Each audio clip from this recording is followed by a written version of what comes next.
Chapter 11. But deeds and language such as men do use, and persons such as comedy would choose, when she would show an image of the times, and sport with human follies, not with crimes. Ben Jonson. Lydgate, in fact, was already conscious of being fascinated by a woman strikingly different from Miss Brooke. He did not in the least suppose that he had lost his balance and fallen in love, but he had said of that particular woman, "She is grace itself, she is perfectly lovely and accomplished." That is what a woman ought to be. She ought to produce the effect of exquisite music. Plain women he regarded as he did the other severe facts of life, to be faced with philosophy and investigated by science. But Rosamond Vincy seemed to have the true melodic charm, and when a man has seen the woman whom he would have chosen if he had intended to marry speedily, his remaining a bachelor will usually depend on her resolution rather than on his. Lydgate believed that he should not marry for several years, not marry until he had trodden out a good clear path for himself away from the broad road which was quite ready-made.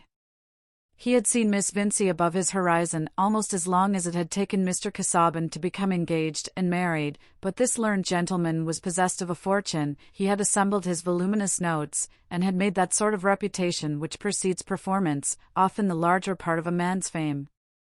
He took a wife, as we have seen, to adorn the remaining quadrant of his course, and be a little moon that would cause hardly a calculable perturbation.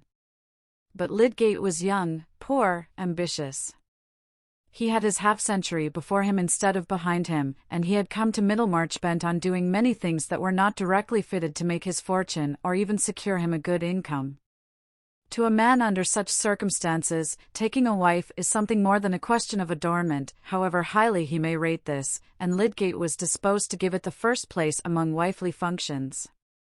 To his taste, guided by a single conversation, here was the point on which Miss Brooke would be found wanting, notwithstanding her undeniable beauty. She did not look at things from the proper feminine angle.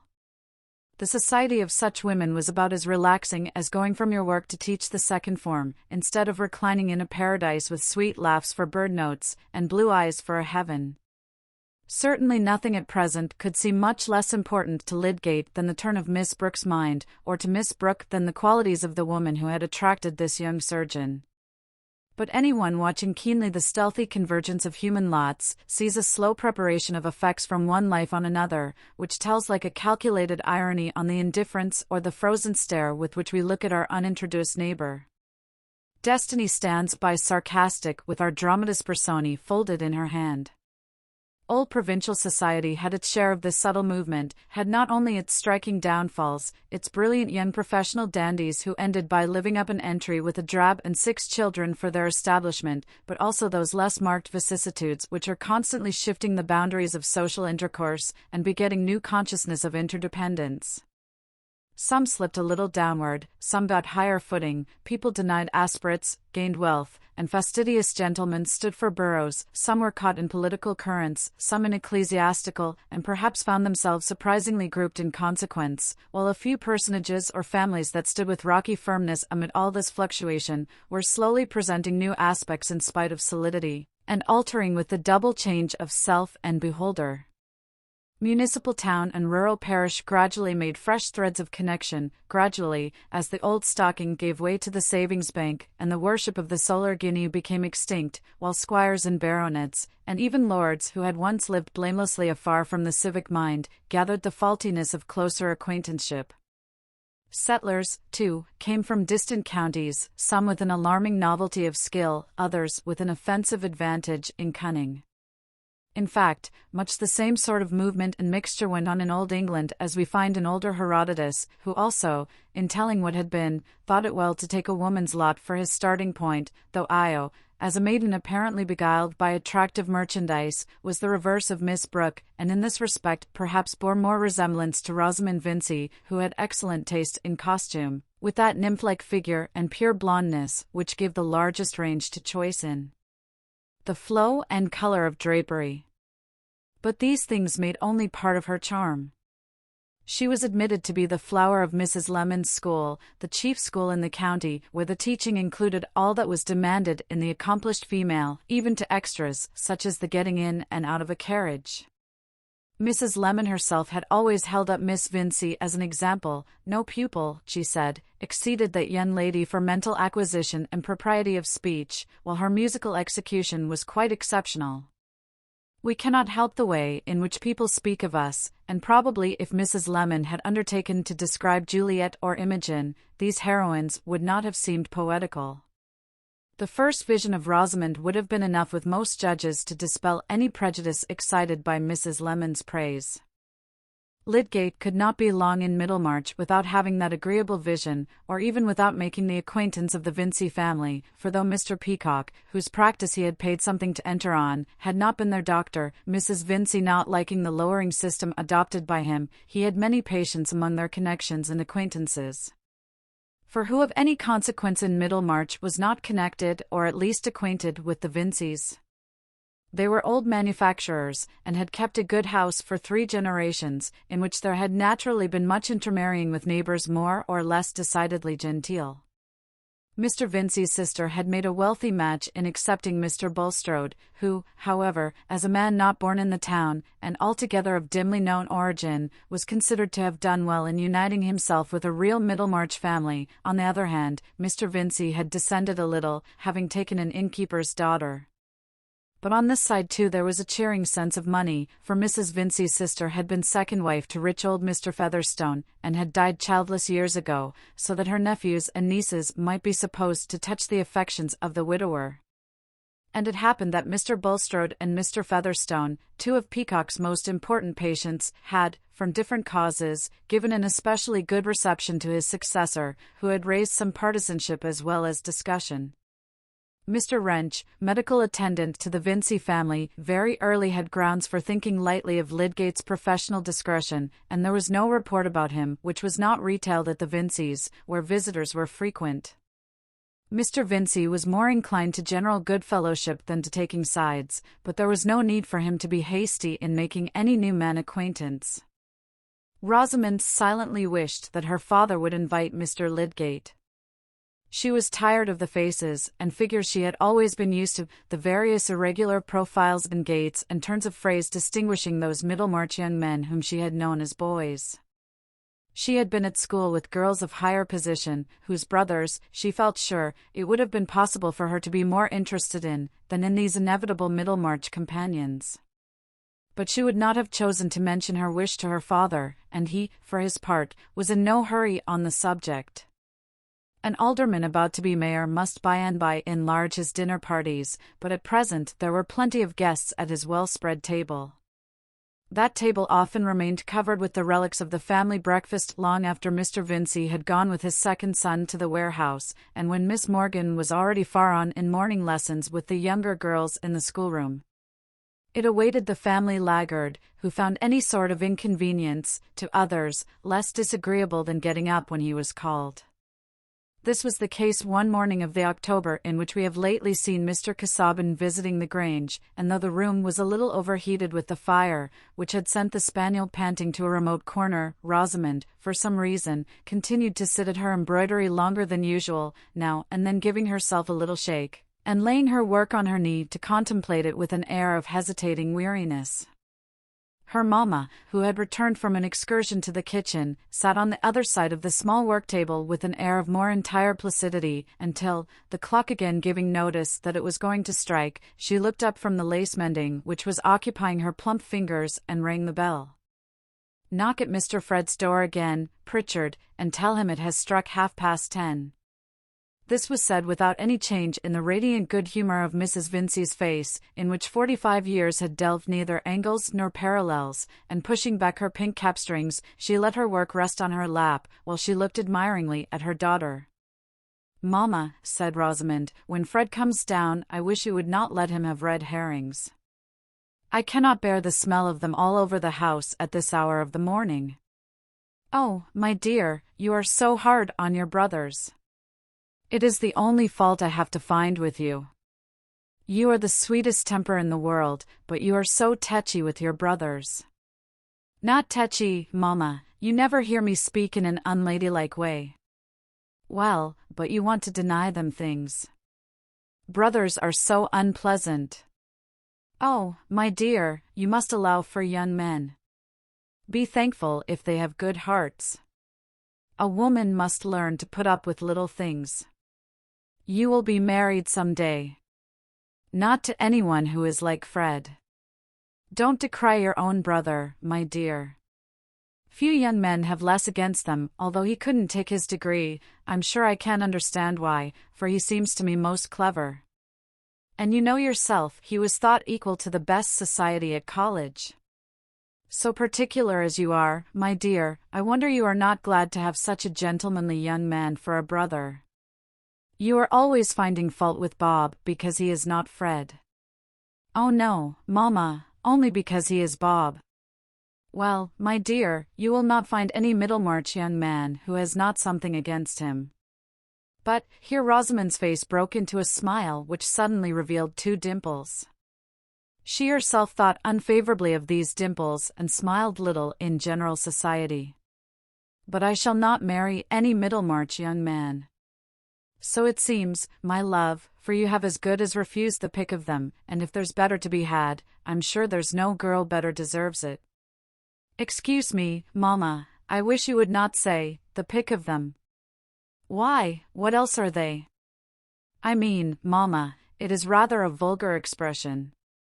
Very likely, my dear, I never was a good speaker.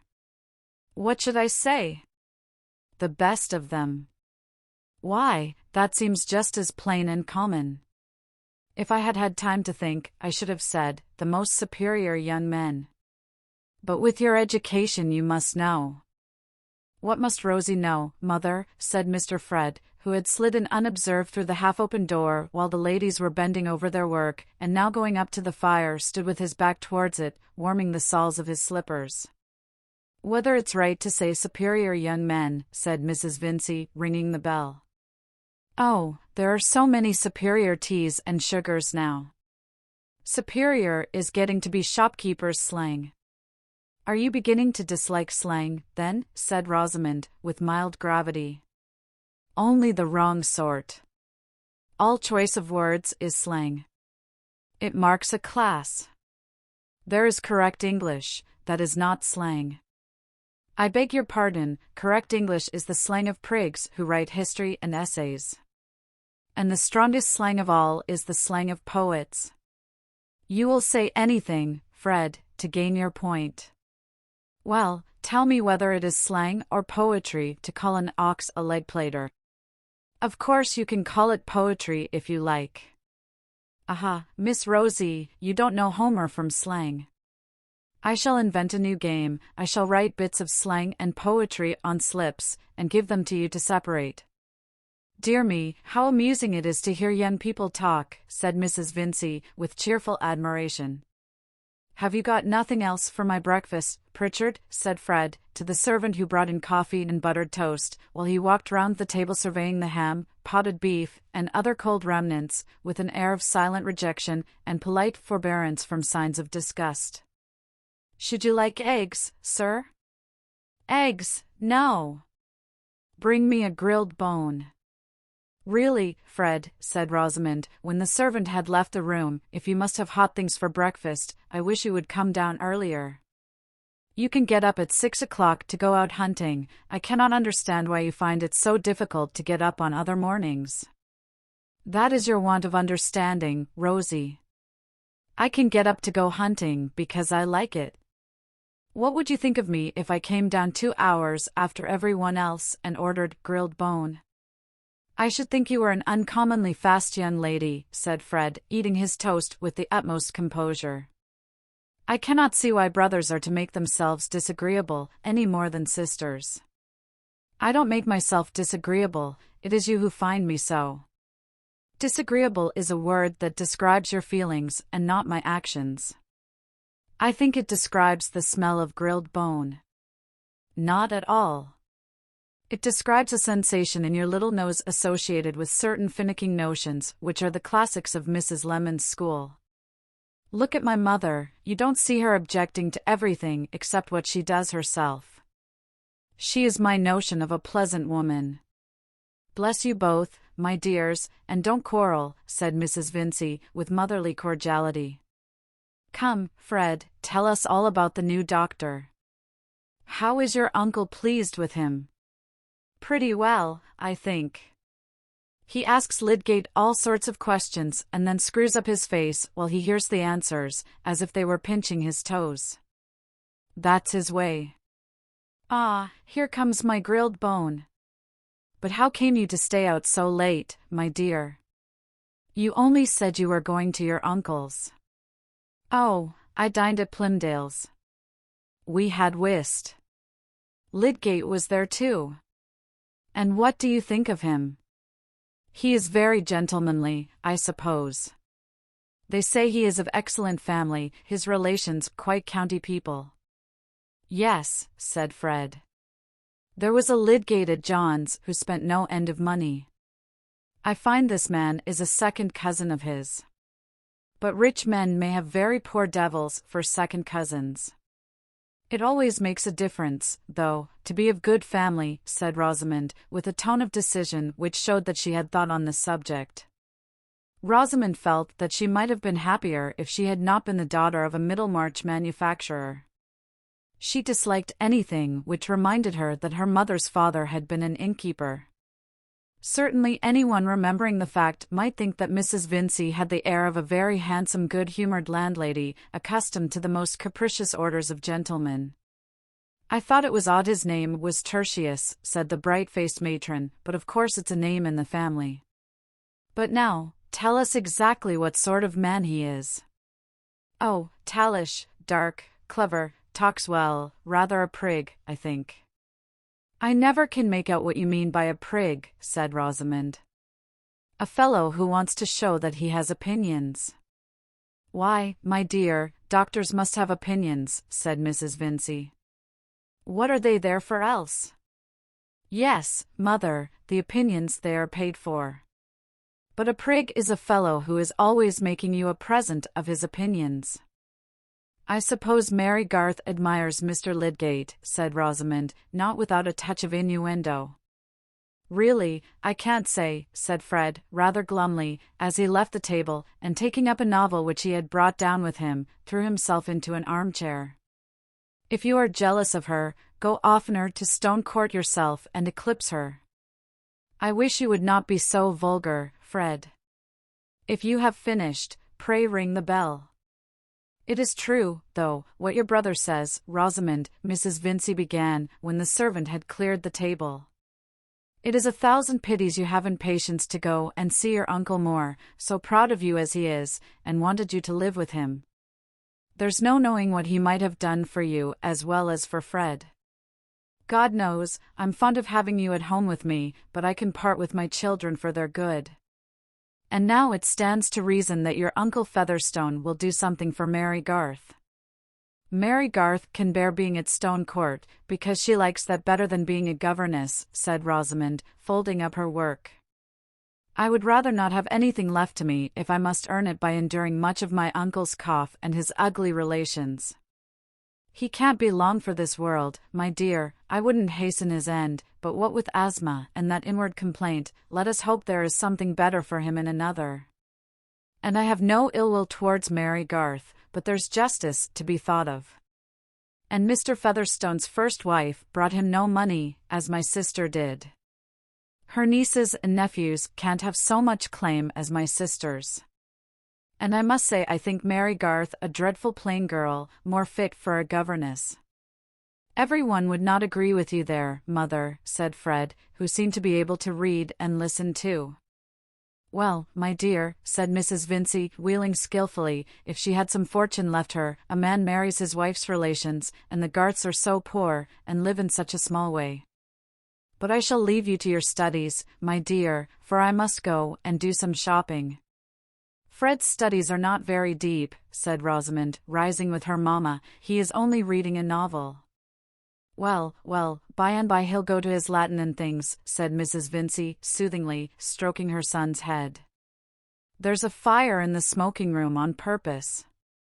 It's your father's wish, you know, Fred, my dear, and I always tell him you will be good, and go to college again to take your degree. Fred drew his mother's hand down to his lips, but said nothing. I suppose you are not going out riding today, said Rosamond, lingering a little after her mamma was gone. No, why? Papa says I may have the chestnut to ride now. You can go with me tomorrow, if you like. Only I am going to Stone Court, remember. I want to ride so much, it is indifferent to me where we go. Rosamond really wished to go to Stone Court, of all other places. Oh, I say, Rosie, said Fred, as she was passing out of the room, if you are going to the piano, let me come and play some airs with you. Pray do not ask me this morning. Why not this morning? Really, Fred, I wish you would leave off playing the flute. A man looks very silly playing the flute. And you play so out of tune. When next anyone makes love to you, Miss Rosamond, I will tell him how obliging you are. Why should you expect me to oblige you by hearing you play the flute, any more than I should expect you to oblige me by not playing it? And why should you expect me to take you out riding? This question led to an adjustment, for Rosamond had set her mind on that particular ride. So Fred was gratified with nearly an hour's practice of Ar Hyde Why Nos, Ye Banks and Braes, and other favourite airs from his instructor on the flute, a wheezy performance, into which he threw much ambition and an irrepressible hopefulness.